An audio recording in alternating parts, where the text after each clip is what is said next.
Rusame reader, Crowsong, and today I will be reading to you from Sticky Notes and Trinkets by RainbowStar_772.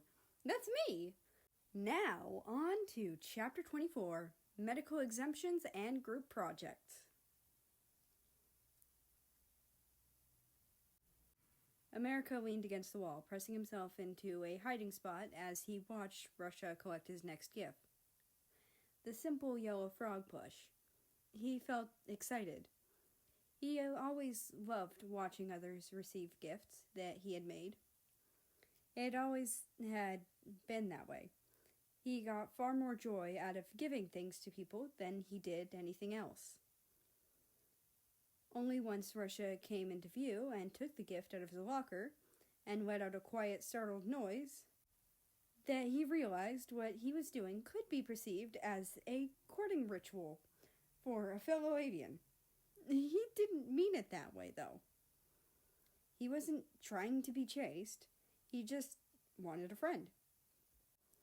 Giving gifts was part of proving capable as a mate. He wasn't looking to be one. Not yet. He just wanted a friend. He let out an embarrassed chatter before covering his mouth, hoping Russia wouldn't find him. Luckily, Russia either didn't hear him or didn't bother to look. Either was possible, especially with the crowd that had started to form in the hall before Russia had collected the gift. He was lucky he was still able to see Russia's locker. He sighed to himself a little as he ran off towards Mr. Weatherly's class. He hated that godforsaken class. He loved to learn, but he hated that class. Hated that teacher. He couldn't blame the class, which would probably be interesting if Mr. Weatherly wasn't its teacher. He knew he only knew one side of Mr. Weatherly. But that side was enough for him to not want to know anything more of him. Some people were just like that. They only presented their bad. He knew that there was more to people like Mr. Weatherly, who only presented their bad. There was more to them. He hoped, at least. Because just bad was bound to be downright miserable. He didn't like the idea of that amount of misery.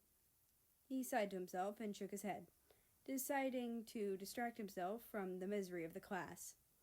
It didn't feel as bad when the bell rang, and the class was over. He was pleasantly surprised by the lack of attention on him, though it may have had something to do with the fact that he'd noticed Russia giving Mr. Weatherly one of, if not the, most hateful looks that he had ever seen on anyone. He was personally very glad that look was not directed at him. He wouldn't have been able to take it. That he was sure of. As soon as class let out, he got his stuff together before heading to his next class. He was excited to see Miss Ackerman. He saw a note on his locker, picking up to read it. He flushed as he read it. He really needed to stop them. Needed to let them down gently. It was a weird feeling to be flirted with.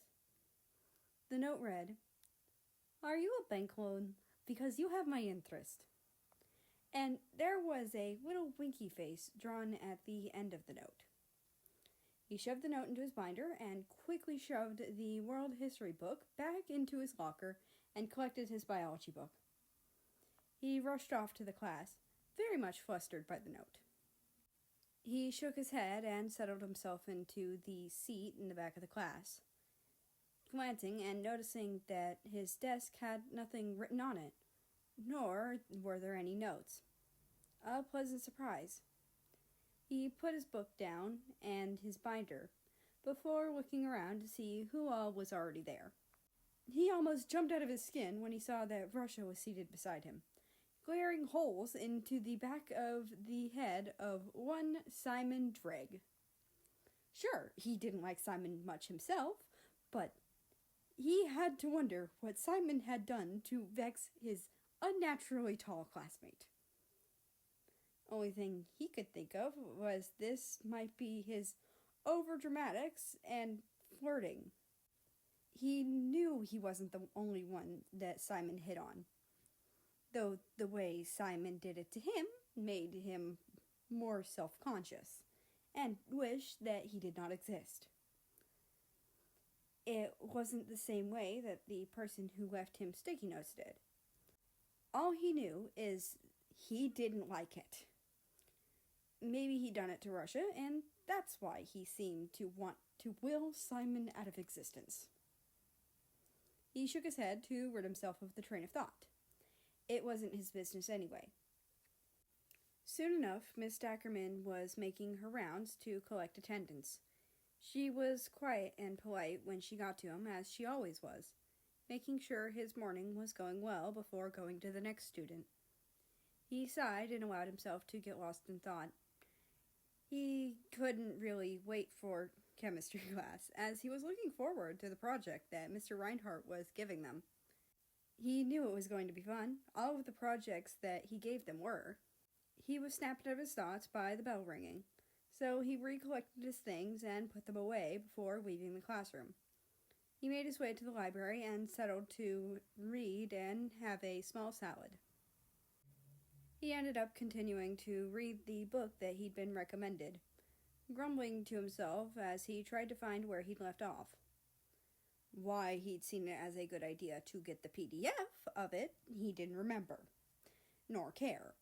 He was more frustrated that he'd done that. At least he knew that he was roughly halfway through chapter 15.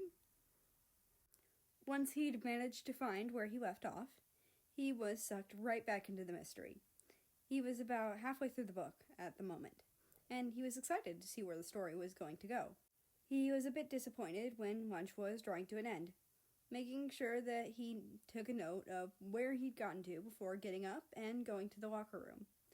He grabbed the uniform, heading into one of the stalls to change into it. He stepped out of the stall after changing quickly, then taking his normal clothes and folding them and putting them into his locker. He started towards the gym, noticing that Russia was there and getting ready to change, so he quickly averted his eyes. He was not going to be a creepy person. No, thank you. He stepped out into the hall and towards the gymnasium, stopping by the water fountain to get some water before he continued on towards it. He wasn't sure what they'd be doing in gym today. He waited by the door until he saw someone else. Russia, his mind supplied, came towards him and the door.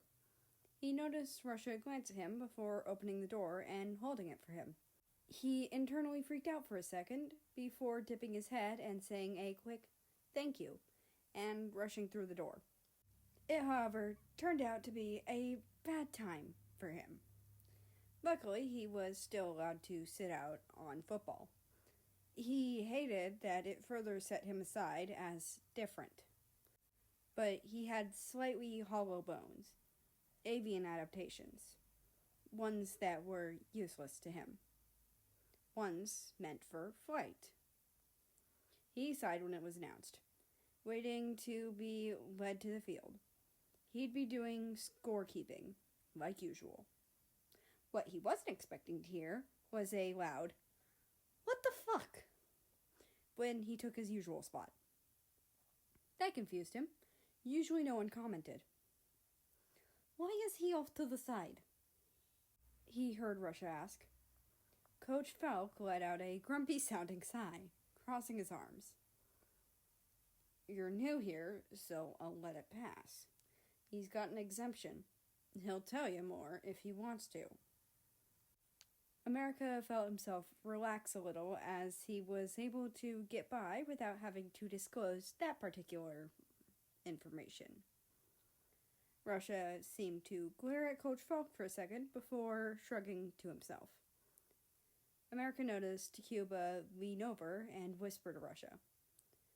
America didn't say anything.